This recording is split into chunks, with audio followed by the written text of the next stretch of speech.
Hi, everybody, and welcome to Wednesday. Is it Wednesday or is it Tuesday? What day is it, Annette?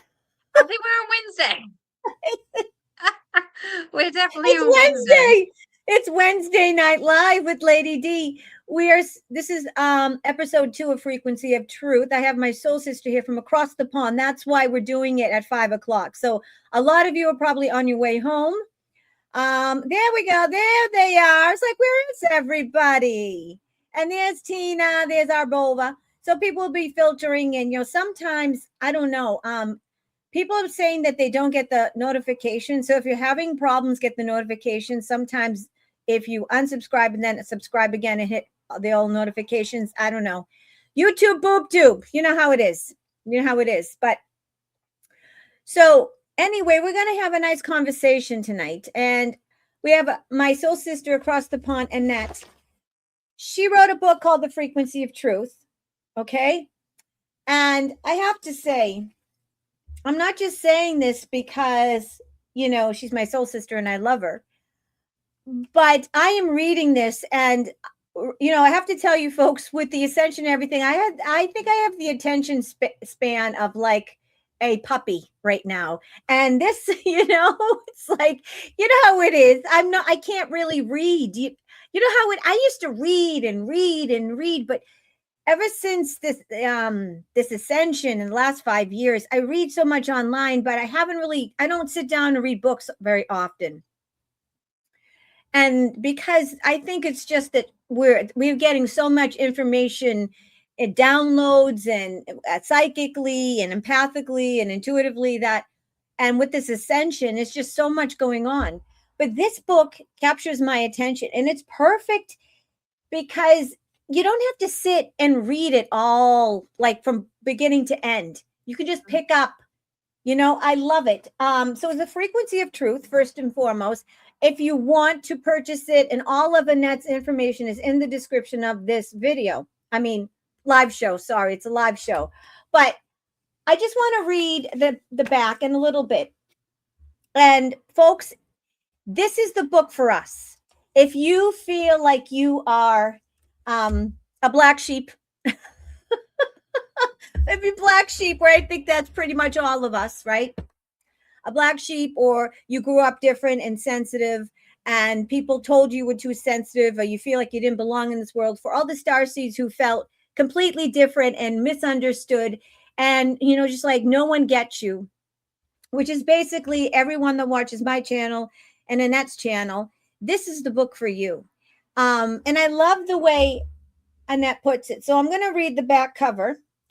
All right, so what if the sensitivity you've carried your whole life isn't a flaw, but a coherent response to something real?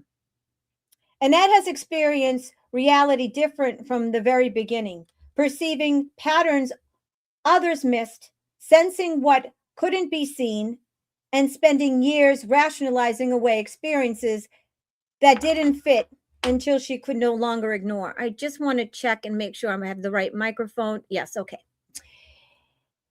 What kept persisting? The Frequency of Truth is part lived account and part consciousness framework, an exploratory guide to understanding what it means. I have to put on glasses now because you know how it is to be frequency sensitive in a world that has not yet caught up. This is brilliant. Brilliant the way you worded this. Okay, brilliant. Thank you. Drawing on emerging science and years of direct experience, Annette explores DNA as a fractal antenna. I love the lingo. The unified field, the observer effect, archetypal, pardon me, that's quite a word, archetypal, frequency patterns, quantum dowsing, and your multi-dimensional blueprint. I think you need to create your own like your own dictionary, and maybe you have the different terms. There's one at the back. There's one at the back of the book. It's a glossary. Because trust me, some of those words threw me too. I love it. Well, because you're getting it's like you're channeling it, or you're getting the downloads. Oh, yeah, there was some words blew my mind. So yeah, there's a glossary at the back if anyone wants to check them out. Perfect. Developed in collaboration with multidimensional intelligence, this work offers a grounded, embodied approach to perception, coherence, and integration. Not metaphor, a framework. Not doctrine, a set of lenses. I love this. Annette is a writer, frequency translator, and mentor. She works with individuals navigating expanded perception and has spent a lifetime doing the same. You are not broken. You are remembering. Wow. Right then and there. Okay. Now, I have to say, I talk to Annette at least 2 or 3 times a week. Now, she lives in England, and thank God for that WhatsApp app. It's like and if I'm not talking to her, it's an audio file. And every time I talk to Annette, we both get major downloads. And I did a reading on Annette last week, and her guides. So okay, so when I do readings on people's guides come in, but I'm telling Annette, she had fucking like an army. And they were hilarious, and they were joking and singing for me. Yeah. It was the funnest reading I have ever had. Was it not, Annette? Oh, it was. No, 1 minute we were absolutely in hysterics, and then the next minute we were both in tears. It was just kind of like this roller coaster, and like I'd be thinking of something, and then all of a sudden you'd be like singing it. Oh, it was the most amazing 2 hours ever. It was crazy. Yeah, I mean, and you're like, when we were, you're definitely connected.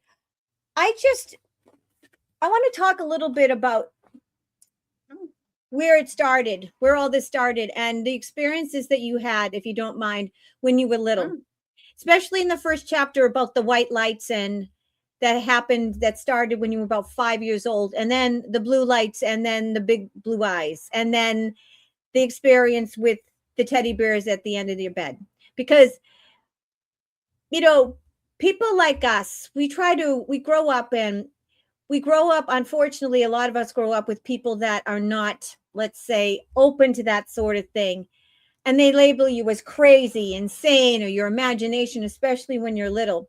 So if you don't mind, tell me where it all started, and then where it led up to this book, because you were told, you were like, okay, now it's time to write the book. Oh, absolutely. I mean, the main work really started about 5 years ago, and I've been doing notes and transcriptions and that ever since. Because like when you get stuff through and you get downloads and stuff, you just want to put it down in writing. And obviously, being dyslexic as well, I'm like, yeah, I'm not writing all this down.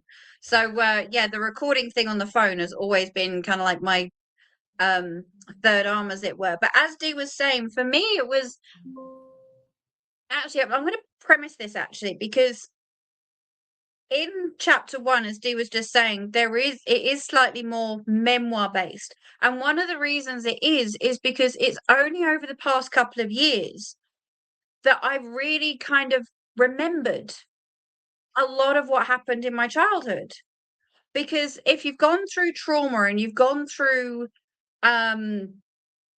basically a heck of a lot of shit, is that you kind of like, to me, your memory is kind of like this jar, and if you build it up with like lots of really crappy stuff, it's kind of like all the good stuff gets buried. And it was only going through my own experiences and therapy and stuff like that that I actually really remembered. And it was almost as though I got like a mini movie that played on occasion. And it was kind of like, yeah, that was exactly it. It's kind of like my IKEA bed in Deptford. I had my teddies underneath with my the key rings across the bottom of the bed. And yeah, absolutely. I used to wake up sometimes, definitely going to sleep at the top because my mum used to tuck me in, and then I used to wake up underneath. But then, like a kid's room is sometimes a bit messy. And like things used to be everywhere, because I remember like mum commenting, going, "Oh, you've tidied up your room," and I'm like, "Yeah, of course I have." Did I? So, and it was all things like that, and also being an only child for so long, I never ever kind of had that thing of I was on my own. I never had that. Always I knew that there was somebody there, whether it was a large white light, whether it was, um, as I say in the book, flashes of light. Because I said with that bed that I had for many years, probably from the age of 5 to 9, maybe something like that. So it was those memories that are really starting to come back. And again, one of the reasons I shared it at the start of the book as well is that hopefully it might help others start remembering theirs, because this has happened to so many of us. And I think a part of the remembering is those little things that have happened on this planet as well. Because as much as we try and remember our past lives and when we've been off planet, there's still so much within this lifetime that has happened as well that we might not necessarily have, especially similar to my case, have remembered. But it was only later that, and Dee mentioned there about some big blue eyes. And now one of my darkest times, I was with an ex-partner of mine, and it really wasn't a nice person. And I remember it was just at the time when I was like, this isn't life, I'm getting out of here. And it was 2 large eyes that appeared at the top of the door. And then many years later, I was in a similar situation where it was kind of like, you know what, I'm done. This isn't life. I can't keep suffering like this. This is beyond a joke now. I mean, I won't go into all the details around the actual situations because that's not what this is about. But, and again, it was the same feeling. It was the same eyes. It was the same. And then literally a couple of days later, things changed, or people left, or whatever the case may be. But then there's all these other times in between as well. Because with my own journey, it was the case of, I know Dee, you mentioned there about people not necessarily, and again, it's what I go into in the book around, if you told your parents something, they kind of looked at you and like, nah, you were always told you got a very vivid imagination. And I'm like, I'm not imagining it. I feel it down to my bones. I feel it in every being of my body, and I can sometimes see what I'm trying to describe to you. And again, one of the things that I will say is that is something I've really kind of put to bed as well, because it was at a time when this type of language wasn't around. So you don't know what you don't know. So I don't blame anyone or anything at the time, because you don't know what you don't know. I mean, for us, it was absolute fucking hell. Because if you walk into a room and suddenly you burst out crying and are really absolutely scared of moving, and your parents are going, "Come on, come into the room," and you're going, "Fuck no."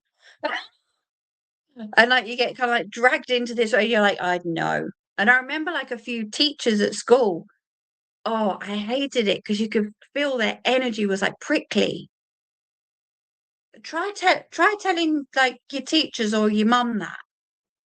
And anyway, I could go on and on with so many different examples, but again, it was only later in life that I realized, as I said, I picked up my first pendulum when I was 12. Some people who have been listening to me for a while, I kind of mention that story time and time again, but it was that time when things really started to make sense, because it was kind of like a tool that for here was quite a new thing, but for me, it was kind of like, oh, okay, yeah, I know what this does. I know what to do with it type scenario. And Yeah. the rest is history, and the rest is in the book. Well, I've said this before and I'll say it again. It's not a coincidence. I don't believe in coincidences anyway. It's not a coincidence that we're in the frequency of truth right now. And because of our ascension and the fact that the galactics and the divine, whoever's been working to get rid of the goo, the black goo, the whatever, everything that's held us in this box, let's say, okay? So there's been so many beings in all different dimensions, angels, galactics, whatever the case may be. They have been clearing out our world in the tunnels everywhere. And so what's happened now is that, and as I said in my video, like God and Yeshua telling me that we're like, the ascension is all about steps, okay? And we take each step. And as I said in my video yesterday, all of us go, okay, God, just snap your fingers. But God says, no, if that were the case, your bodies would just short circuit or just disintegrate. Yeah. It's too much. It has to be a gradual process. And with that same thought pattern, the people, the normies, the sleepers, those that aren't awake and those that aren't star seeds or those that aren't on the front line, it also has to be a gradual process for them. But now the energy of Earth with the disclosures and all this is the age of truth. Everyone is seeing all around the world, your country, my country. They can't lie to us anymore. All right. We are not dumb. Yeah. And so but the thing is, the world had to be in that frequency of truth. Before, we couldn't see the forest through the trees because of the lies and the deception and that energy. They were keeping us locked in. Everything is energy. So it's not a coincidence that we're in the frequency of truth. So what do you think? I think your guides, I don't think it's a coincidence that came out and this is the time for it. What do you think? Oh, 100%. And yeah, I could not agree with you more because, as you said, it's almost like if you look at your own sort of personal journeys and you look at your own energies and frequencies, as you said, over the past, like you were saying, Dee, is almost not only are we in a different frequency, but so is Gaia, and like we kind of need to that balancing as well. But as for the frequency of truth itself and where that sort of title come from, I mean that came, God, what, I've been putting this book together now for well over a year, but it said everything in it has been building up over like 5 years. And I think I was telling you the story earlier, is that on my laptop it was just down as the book, and I kind of got to a point, I was like, I need to kind of get a title for this thing now, and that's what kept repeating in all my meditations, in all the transmissions. And so I was like, okay, let's run with that. And the moment that I kind of literally jotted that down on my notebook, I think it was literally about the last 2 or 3 chapters just happened. It was almost as though I'd opened the floodgates. Which was for me extraordinary, because as you said, he was kind of doing this for so long that I thought, okay, I've kind of got to a point and that's it. But for me also, the frequency of truth is your own frequency. And I think that's the most important thing, is that, yes, absolutely, I completely agree with what Dee is saying within kind of like the collective, but it's knowing what your frequency is, because as much as all the black goo's gone, as much as a lot of the negatives and demonics and stuff like that, it's also doing a lot of internal clearing, as it were. Like when I was saying earlier about my memories are very much coming back, because there's been a lot of clearing for me personally. And also a part of that is, once you actually get to start knowing your own, you then know if it's getting interfered with. Mm-hmm. You then know how to manage it, how to be in it. But not only that, is how to expand it as well. Because within the frequency of truth, I mean, this is a tiny element of it, just what is going on in this world as well. And the whole framework that this is based on, and it's, as I said, it's an exploratory way of looking at things, is that if our bodies have an act to play on this as well, and if you think there's millions and millions of us around, and if we're all tuning in, as Dee was saying, to that, it's more or less known as the collective consciousness as well. But there's a difference between, if we're looking at the difference between consciousness and awareness, that's the key. Because everyone can be conscious and awake, but it's where you're putting your awareness, where you're putting your focus, which I think is also key. Because if it's down onto still on the lower vibrational emotions, on the lower vibrational things like anger and frustration and sadness, and yeah, you know what, we are human, we do get those every day. I know I still do. But as I said, in general, if our main everyday state, then I really think, as Dee was saying earlier about that vision of going up the stairs that she got, is that will help, boost us up a little bit more. Yeah. I love that. So, Annette, if somebody were to buy the book and read it, what do you think would be a couple of the main takeaways of the book?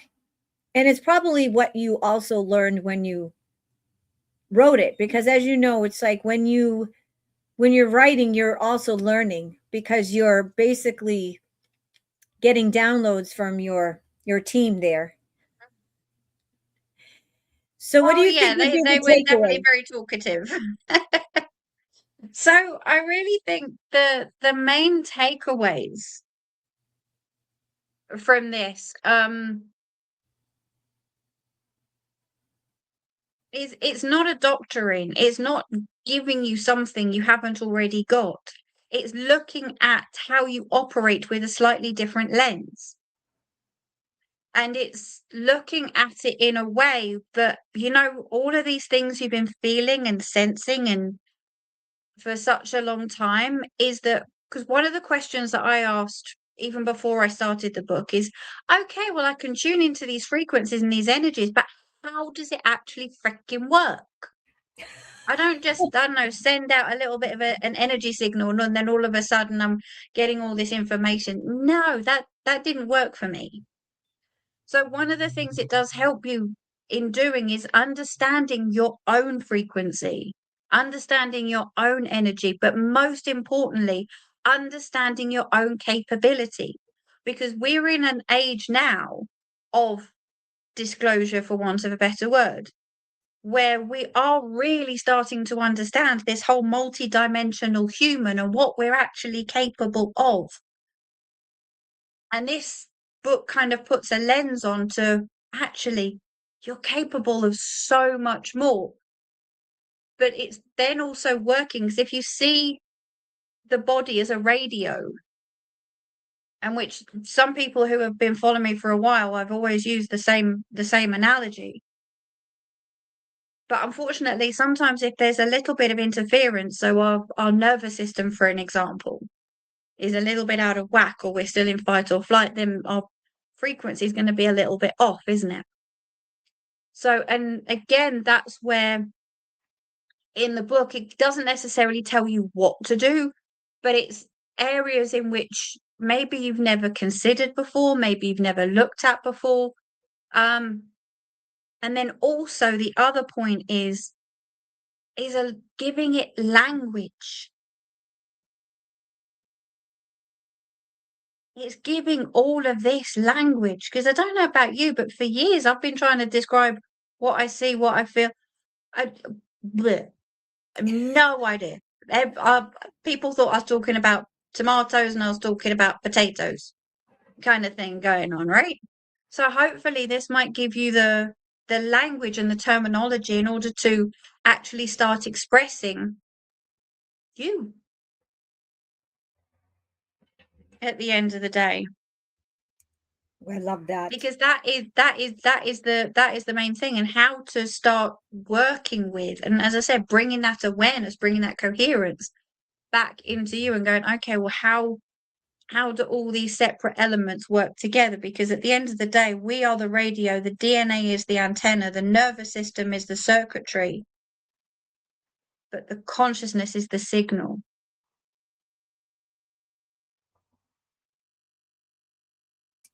And that's one of the signals we're picking up on more and more, and bringing that information down so we can actually work with it and be in it. I mean, I won't necessarily go into the whole thing of we are consciousness ourselves and things like that, but for the purposes of now and that question, and I hope that answers it. It does. And you mentioned that we are multidimensional humans. And I think up until recently, we didn't know that. We thought we were very 3D. And and then we became 4D, but we're actually multidimensional. So how does the book help you become a multidimensional person, you think? Do you think? You already are. How does it help you tap into it and learn it? Because it helps you tap into it by helping you maybe understand it a little bit better. And again, this is just one lens to look through. As I said, using the DNA as an antenna, as a fractal antenna can pick up on multiple frequencies at one time. But remember that you also go into the heart coherence, which the heart is its own vortex. So that is also projecting that electromagnetic field out. And then on top of that, you've also got the brain, which is doing its own thing. So again, for me, it was kind of like, okay, right. So you've got the pineal gland, you've got the heart, you've got the electromagnetic field that's sending out. You've got the DNA, which also has a game to play in this. You've got all the different bodies, like the different chakras, and they've got their own part to play. But hold on a minute, I haven't even got as far as the nervous system yet. I haven't even got as far as the environment around you. And this book brings it all together, because one of the things that I found really, really frustrating for so many years is that I felt that you either had to be, and again, this is where the understanding has expanded over the years. You either had to be one of those people who, again, maybe sort of more pagan, Wiccan, who very much worked with the land, respected the land, or you were a stargazer. You believed in the planets and the cosmos. And ever since I was a kid, I was like, but surely it's all connected, isn't it? Can't you do both? Can't you be tuned into the trees as well as the unified field, the multidimensional, the consciousness at the same time? And again, this helps, hopefully, my hope is that it kind of brings those two together at the same point, because we are all multidimensional. We can all do this. This hopefully just gives you a little bit of a roadmap, almost. Gives you a roadmap to say, okay, well, this is how I feel. And as Dee was saying earlier, with the way in which the book is laid out itself, is that it's not something you have to read every single damn page, because again, trust me, someone who's neurodivergent as well, there is no way. I mean, there's a few books on here, but I doubt whether I've read every single one, or indeed every single page. So, but you can flick through it and say, what do I need? What do I need to know? What do I need to learn today? That was called something back in the day, but I can't remember what it was called. It's a way of divination. But I think with that, as I said, it very much is a roadmap to look at how all of these are starting to work together within that multidimensionality that is the human, that is the consciousness. Yeah. And I love how you said that at the beginning of the show, that the frequency of truth is not, when I was talking about we're in the frequency of truth, you know, on the earth. We're in like the whole world, the whole earth, or Gaia, whatever you want to call her, or Terra. Actually, we're known as Terra by the galactics, but we're in that frequency of truth, but also we're in the frequency of our own truth. And we're becoming so empowered that people like you and I are going to be out of business pretty soon, because everyone's going to be coming into their own. And that's fine. That's fine. I'm good with that, because when that happens, that means we'll all be in a much better frame and financial position and everything. But we're at the point that everyone has their own truth and their own frequency, and it's no one can dictate your truth. Talk a little bit more about that, Annette, if you don't mind. So how you can be in your own, sorry? How you can be in your own truth, and how, especially in a world where we were told what to think and believe now, and just the fact that we have to empower ourselves, and what's true to you might not, there's like, okay, how do I say it? There's a fundamental global truth, but also there's different, what's true to me might not be true to you, and how you were talking about your own truth and the frequency of your own truth. If so, just expand on that, I guess. So In a long-winded way, I asked. no, thanks for that, lovely. That was great. Sorry, I got a little bit distracted there. So if Good. we can start off with the simple and everyday, because as I said, spending years finding my own truth was damn hard. But you get to it by doing things like, as I said, this is just in the everyday to start with. Stop masking. And maybe for those of us who are neurodivergent and those who are not, it's liking what you like and basically not apologizing for it. It's, as I said, having your own likes and your own dislikes. Yeah, absolutely. Not masking, not apologizing, not liking something because that's the norm, not basically giving a shit about what other people think. Yep. Because trust me, there is no way I would have written that damn book.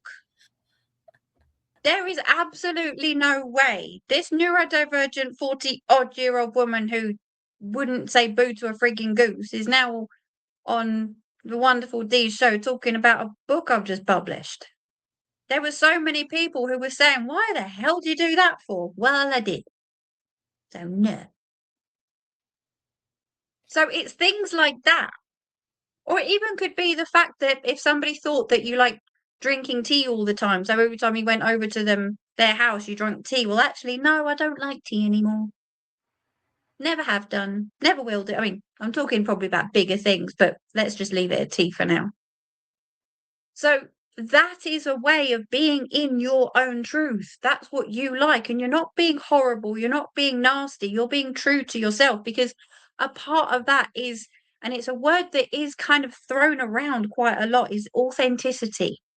Now, authenticity isn't easy, and it's a very energetic state to be in as well. Because people kind of, in my opinion, and I used to do it as well, so hands up, is throw the word sort of sovereignty and authenticity out, where you could say, oh yeah, no, I've cut my hair, that's me being authentic, great, lovely. No,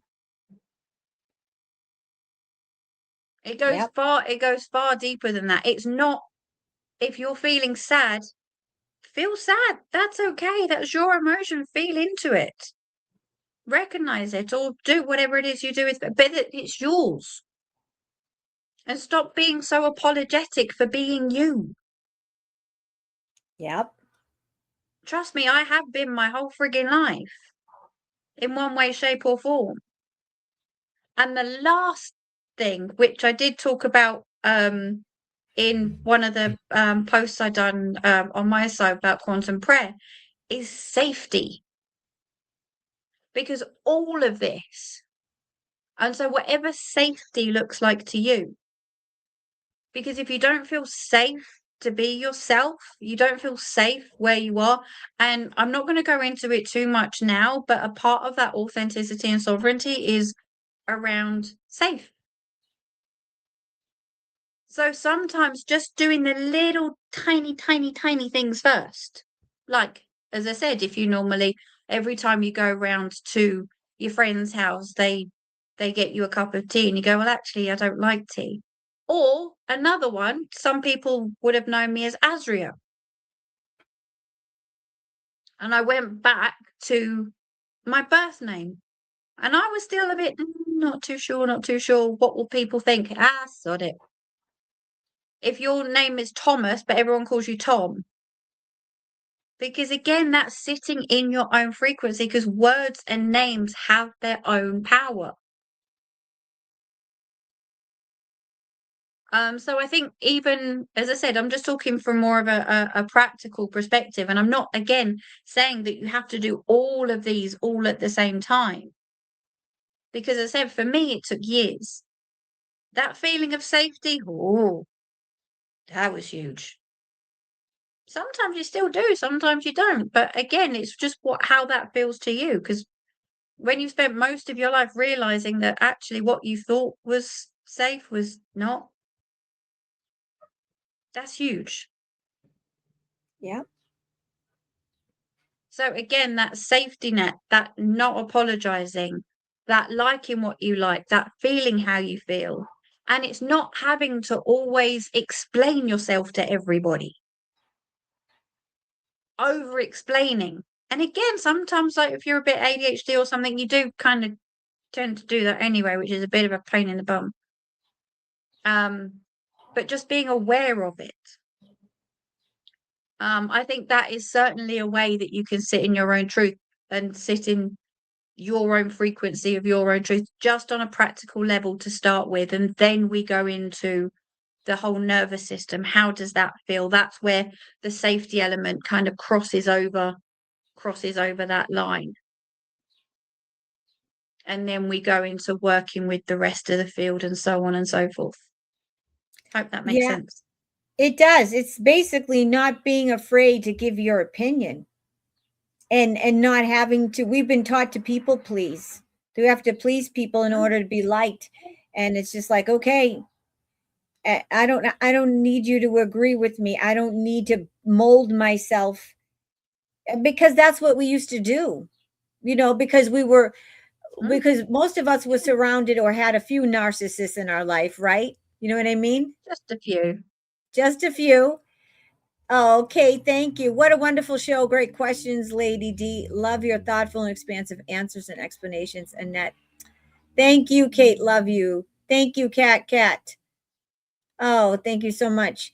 Yeah, we've been so programmed to constantly when we're young, to fit in, and to get people to like you, you have to agree. Sorry, I have the window open and motorcycles are going by. So now we're coming into our power. It took a long time to get there, but I don't think we could ever go back now. And once you're okay with standing in your own power, it's you wonder, why the hell didn't I do this a long time ago? What was I afraid of? It's like you sit there and you go, if people aren't afraid giving their opinion, why the fuck am I afraid of giving mine? Who cares? Like, it's just like when people come up to me and they talk bad about Trump, I'm like, well, I love him. So if you're going to tell me that you hate Trump, I'm going to tell you all the reasons why I love them and how much of an asshole you are. It's like, don't start anything you can't. You know what I mean? Like, believe it or not, I used to be very, very like no confrontation. I used to be so afraid of confrontation. I grew up bullied, and I just it's like you learn that in order, for me, it's like, be a good little girl. And when for me, if I was bad, I'd get ignored. So I learned that I have to be what everyone else wants me to be in order to be loved and accepted. And now I'm like, I love and accept myself. If you love and accept me, great. If not, oh well, not my problem, right? But I would just add one bit onto that as well, and that is absolutely beautiful. But when we do talk about things like this, and as you said, being in your power and stepping into your truth, you know what? It's also okay to have those days where you don't. It doesn't mean you're a bad person. It doesn't mean that you're not in your frequency truth. It doesn't mean, because you know what, at the end of the day, we've had all this for frigging generations. We've had all this for millennia. So, you know what, if you do have the off day, it's actually okay. Because some of us still do too. But you know what? You get back on. I'm not going to say it's like a diet and you kind of get back on the wagon, because that's a whole other ballgame. But it's when some people, I think sometimes in the spiritual community, it can get really, really pushed. It's kind of like anger's a bad thing and sadness is a bad thing and it's too low a vibrational. And I'm going, what the hell? Actually feeling into those emotions is actually a good and natural thing to do. And you know what, as I said, we all have bad days. We all going through PMS and God knows whatever else. There's kind of a lot more going on in the body. So don't ever feel that if, I don't know, you do have an afternoon where you've masked the hell out of yourself, that actually you don't recognize yourself that afternoon. But then the next day, you unmask again. Fan-fucking-tastic for you. Because then maybe next time you won't mask again for like a week. Maybe. Who knows? But if you do, you do. You're not necessarily a bad person or unspiritual or not in the frequency. Bullshit. Yep. Absolutely. I love how you kind of bring the science into the scientific into the spiritual. That was pretty much your guide. Do you want to talk a little bit about that? Yeah, they absolutely blew my mind. It was, as I mentioned right at the beginning, I was always asking the question, well, this is all well and good, but my brain has always been, okay, so how do I get from A to B? How does it work? How does all this work?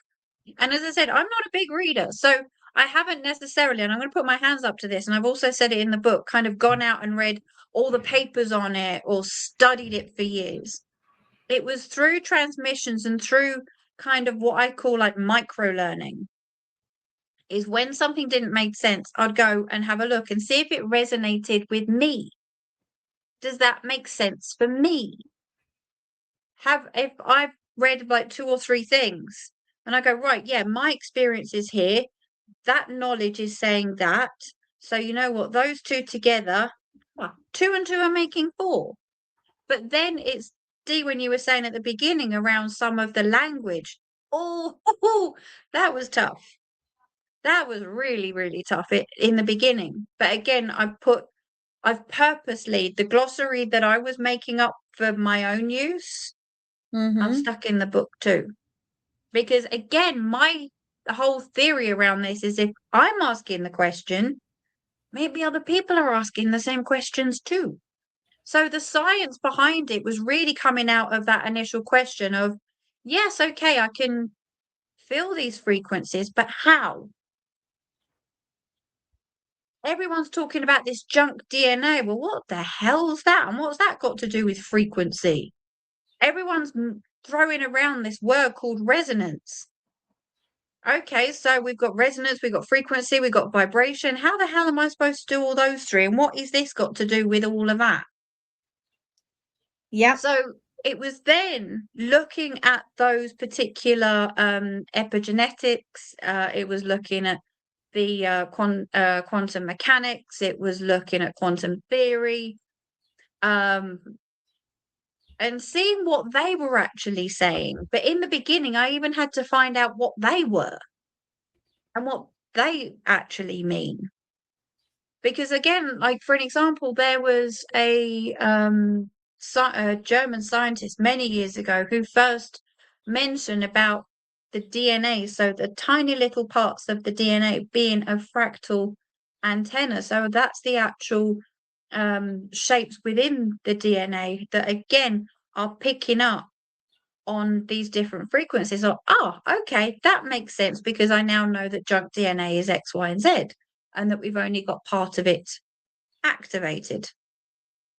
Maybe that's where awareness comes in, but that's a discussion for another day.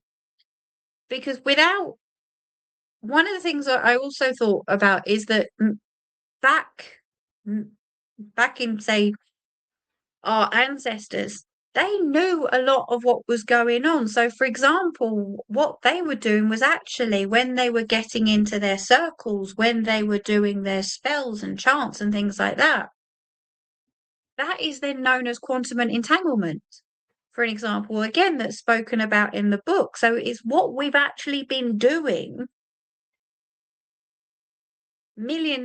hundreds of years ago, but now we've just got a different name for it. So before, where people were maybe talking about certain things wearing cloaks, now we've got people talking about the same thing with a slightly different languages with lab coats on. But actually, if we think about it, it's not necessarily all the guys, and amazing, by the way, absolutely incredible. And I do jot down in the book exactly who I've been sort of looking at and referring to as well. So just to say where all the knowledge has come from. But it's actually us in the everyday clothes who are putting what they're discovering into action, whether consciously or unconsciously, whether through our own awareness or through not. Because again, it was things like the observer effect, string theory. Again, you can go back to the ancients and around how they used to do their spells, for an example. So, I mean, there's so many different elements to this, and I don't mean to overwhelm or offload too much because I can go down a few little rabbit holes here, which I think I might have done anyway, but it's just looking at it again from a scientific perspective, but also bringing in the everyday. Because it's kind of, okay, well, fractals, there's fractals in the natural world everywhere. Because nature basically reproduces itself. So if something's out there, does that mean it's in here too, kind of scenario?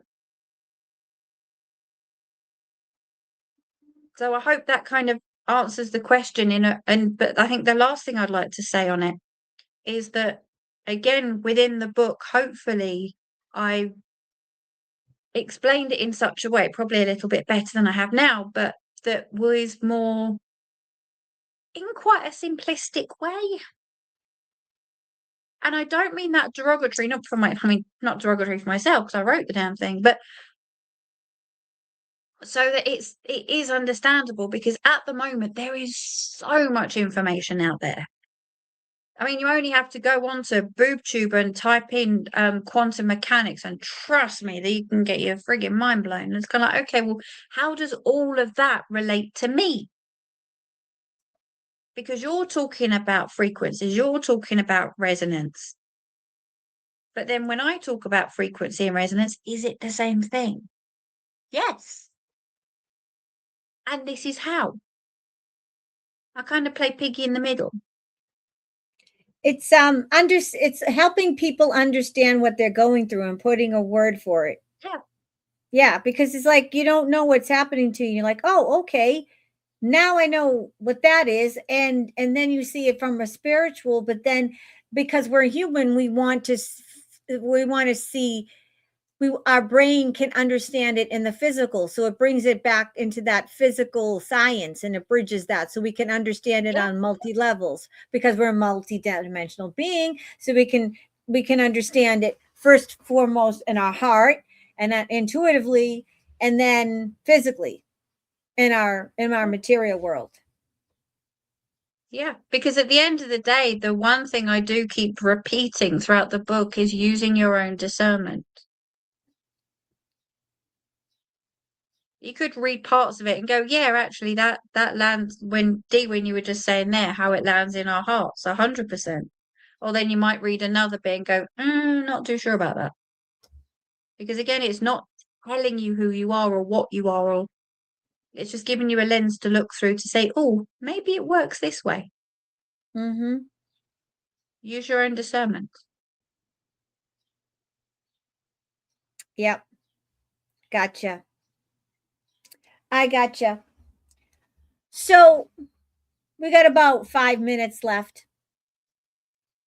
So what do you think was the biggest thing that you learned out of you learned so much. What do you think is the biggest thing you learned from writing this book that surprised you? Trust. Ooh.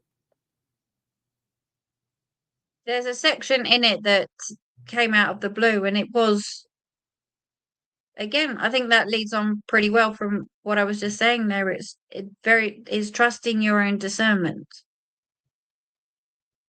And another thing about it is that how we are all connected, that this is very much a time of connection, not separation. Because we are so connected to that unified field. We are so connected to very different sort of levels of multi-dimensional intelligences that actually we can not even start tuning into, but be aware of and bring it into our everyday so that it will help with this ascension and disclosure, if you like. Because I think a lot of part of this disclosure isn't necessarily the little green men in their ships coming down, and it's not. It's actually what we are capable of, ourselves as well, because there's so much more out there that we can access. As I said, that radio signal goes out into the unified field, which is kind of like the world's biggest library, if you like.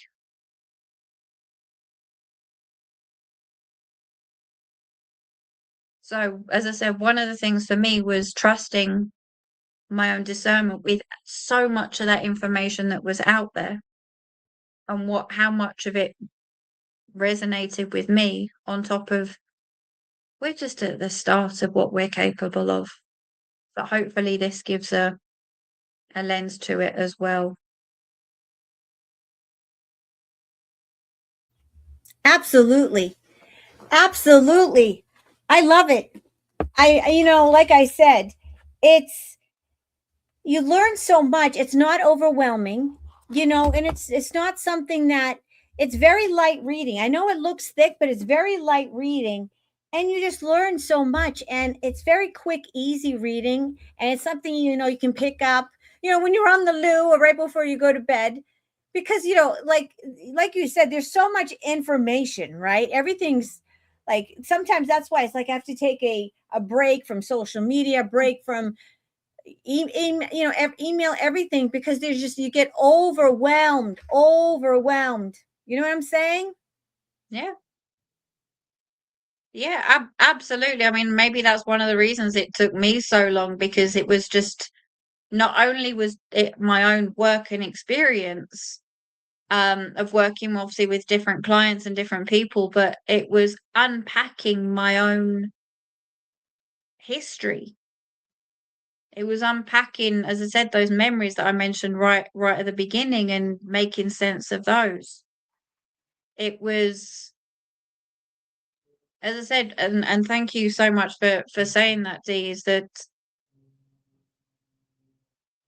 hopefully that it is very much written how I would like to read a book. So it's not huge bits of text that you can just pick up and see where your eyes go to. And it might be that book, it might be that page, that passage, that seed is then planted. Yeah. And you stay curious. I think that's the key. Sorry, I was waiting for something to come through there. There we go. But you stay curious. Because for me, that's, even when I was a kid, it was always asking all the questions, and seeing this world as being so frigging magical. that when you kind of start growing up, you forget a little bit. So if you can stay within that curiosity, if you can stay within that, and I don't mean this to sound like airy fairy, kind of like the whole love and light brigade, not at all. But stay in that curiosity, stay within that magic. Because this world is quite magical when you think of it. Yeah. I always tell people that we dealt too much.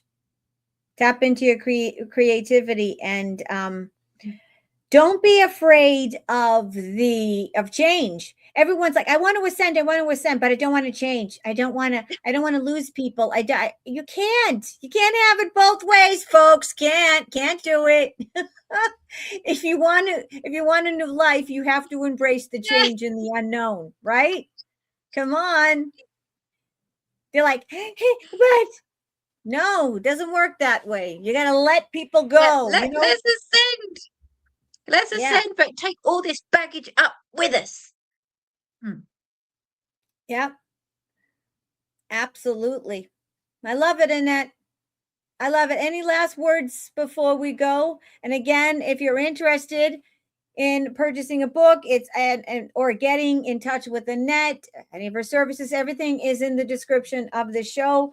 We're going to be doing this, once a week or so to talk about different things. I love there. You did a video about quantum prayer, and probably in 2 or 3 sentences, or we got about 5 minutes left. What is it that you want people to know about quantum prayer, and why you think you should watch your video or your podcast yesterday, that you did? Because it works. And it's powerful. And it's not begging, it's not wanting, it's not coming from lack. Let's change the language, people. Let's open it up a bit. Right. You don't have to get on your knees and, oh, please, God, please, God. You don't have to beseech God, right? It's about inner work, not outer work. You're not getting anything from outside, it's in. You're making space for what you want. So you're making space for what you need. Going back to that safety bit I mentioned earlier. I love that. Yeah, feeling safe. So, folks, it's all about authenticity in a nutshell. We're going to do what we covered today and the little summary to sum it up. Authenticity, be yourself, okay? And you don't have to fit in. It's all about feeling safe to speak, safe to give your opinion, safe in your own skin, safe in your world. You're safe now. What else, Annette? It's also about more going within. It's also being aware of your language. And I think most importantly, as I just said, it's about staying curious and maybe starting to look at life through a slightly different lens. Right. That's part of being a multidimensional being, which we are. We have different lens. So if you're going through something, you can go through and not try to think about it so much, because there's different lenses how we deal with every aspect of our lives, right, Annette? Yeah, absolutely. And I think with this as well, and I know, we're out of time, but just to finish on this is that oh no, it's okay. You may have been experiencing things for your whole life and not being able to give it language or explain it. I hope that reading parts of the book may help you do that. I know it did me. I actually discovered that I'm not alone. I'm not different. We were just born a little bit too early, and now we're in the world that we were ready for, but this is the language in which we're going to be using to explain that. Absolutely. Absolutely. Oh, yeah, Kate. It does. It works. It absolutely works. Wonderful. All right. I have a reading in a half hour, so I have to go. Otherwise, we could talk forever. But we'll do these, if not weekly, bi-weekly, and we'll tackle a different topic. Thank you for being here. Please like, share, and subscribe. And if you haven't been following Annette on YouTube, and all of her social media links are in the description of the show. Until then, thank you for joining in. We appreciate and love you. God bless you. Bye. Bye.